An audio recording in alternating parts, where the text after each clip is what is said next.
अष्टावक्र गीता में महर्षि अष्टावक्र कहते हैं कि तुम एक ऑब्जर्वर हो। तुम ऑब्जर्वर हो जो सारी चीजों को देख रहा है और you are free. Observer free है, कहीं भी ऑब्जर्व कर सकता है किसी भी चीज को। लेकिन बॉन्डेज किस चीज में है? बॉन्डेज क्या है?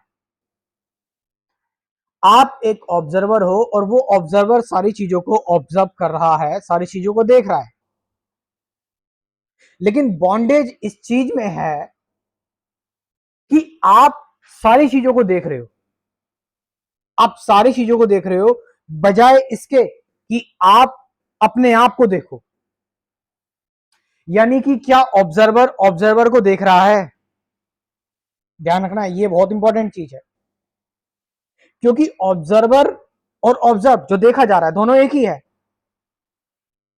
तो जो ऑब्जर्वर है, जो सीयर है, जो भी वो देख रहा है, जो भी वो दृश्य देख रहा है, क्या वो बाहर के दृश्य को देख रहा है या फिर उसके अंदर जो दृश्य आ रहे हैं बाहर के दृश्य को लेकर वहां से चीजों को देख रहा है, उस चीज को डायरेक्टली देख रहा है, उस चीज में स्थिर होकर। यही अष्टावक्र कह रहे हैं, तब तुम फ्री हो। लेकिन जब तुम बाहर की चीजों को सिर्फ देख रहे हो, if you are seeing outside, outside चीजों को देख रहे हो तो बॉन्डेज है, क्योंकि तुम बाहर की चीजों को देख रहे हो। बाहर की चीजें जो है वो तुम्हें डिस्ट्रैक्ट करेंगी। लेकिन तुम अपने आप को देखो, तुम एक ऑब्जर्वर हो, तुम अपने आप को देखो। See yourself, you are the world, you are the you are the everything that you are seeing outside. जो भी तुम बाहर देख रहे हो, यानी विचार क्या विचार को देख रहा है? थॉट थॉट को देख रहा है, क्योंकि जब विचार ही विचार को देखेगा, थॉट ही थॉट को देखेगा, तो फिर थॉट लिमिटेशन समझ पाएगा विचार की। थॉट थॉट की लिमिटेशन समझ पाएगा, और जब विचार विचार की लिमिटेशन समझ लेता है तो वहां पर बॉर्न होती है एक इंसाइट, एक परसेप्शन बॉर्न होता है। Then that very perception acts, फिर वो परसेप्शन एक्ट करता है। फिर आप एक एक अल्टीमेट ऑब्जर्वर हो गए। आप समझ रहे हैं इस चीज का मतलब? नॉट ऑफिशियली ऑब्जर्वर कि आप किसी थ्योरी से देख रहे हैं, वो वाला ऑब्जर्वर नहीं, बट यहां पर वो ऑब्जर्वर हो गए हो आप जहां पर ऑब्जर्वर ऑफिशियली प्रेजेंट नहीं है ऑब्जर्वेशन में। यानी कि जो ऑब्जर्व कर रहा है विदाउट इवेल्युएशन के, seeing without the seer, knowing without the knower. ये बहुत गहरी बात कर रहे हैं अष्टावक्र। इसलिए अष्टावक्र गीता जो है वो अपने मायने में एक स्ट्रेट बात के लिए बिल्कुल फैक्ट, अध्यात्म का फैक्ट है।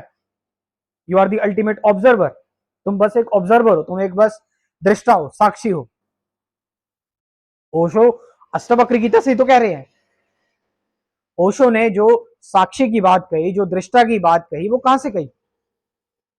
ओशो ने ये बातें अष्टावक्र गीता से ही कही। ओशो को अष्टावक्र गीता बहुत प्यारी थी। अष्टावक्र गीता के ऊपर ओशो की बहुत सारी कमेंट्री आप पढ़ोगे तो। और ओशो को पसंद भी बुद्ध आए। बुद्ध के बारे में ज्यादा ओशो बात करते थे, क्योंकि बुद्ध भी एक ऑब्जर्वर की बात करते थे।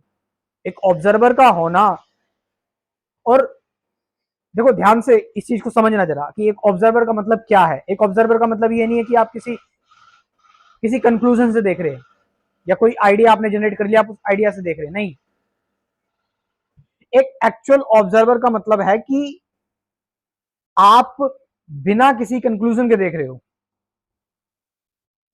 आप सिर्फ आंखों से नहीं देख रहे हो, आप शब्दों से नहीं देख रहे हो, आप इमेजेस से नहीं देख रहे हो, आप देख रहे हो मन की आंखों से। क्योंकि जो मन की आंखें होती हैं वो भगवान की आंखें होती हैं, दिल की आवाज होती है, और वो अनंत की आवाज होती है, वो एग्जिस्टेंस की आवाज होती है। उसमें कोई, वो अनंत आवाज है, उसमें कोई सही गलत अच्छा बुरा शब्द नहीं होते। क्योंकि वो अल्टीमेट ऑब्जर्वर हो गया। अष्टावक्र इसी चीज की बात कर रहे हैं आपसे। और इम्पार्शियल स्पेक्टेटर यानी देखने वाला ही सत्य है, ऐसे कुछ टॉपिक्स मैंने अपने क्रैश कोर्स में ऐड किए हुए हैं। 24 टॉपिक्स, 24 वीडियोस। मेडिटेशन के 2 पार्ट है। आपको बहुत कुछ जानने को मिलेगा मेरे इस क्रैश कोर्स में, जिसको आप ज्वाइन कर सकते हैं। कमेंट सेक्शन में मैं अपना व्हाट्सअप नंबर दे रहा हूँ, डिस्क्रिप्शन में भी दे रहा हूँ। और इस क्रैश कोर्स में कुल 24 वीडियोज हैं। प्राइस मात्र 500 रुपए, 500 रुपीज। अपनी आध्यात्मिक जर्नी शुरू करें। प्रेजेंट मोमेंट क्या है, सत्य क्या है, ध्यान क्या है, ऐसे कुछ टॉपिक से। और अपने आप को मौका दें, सही अध्यात्म क्या है इसको जाने, सही ध्यान क्या है इसको जाने। तो कमेंट सेक्शन में व्हाट्सअप नंबर दिया हुआ है, डिस्क्रिप्शन में भी दिया हुआ है, वहां से जाकर आप इस प्रोग्राम को ज्वाइन कर सकते हैं। Thank you very much.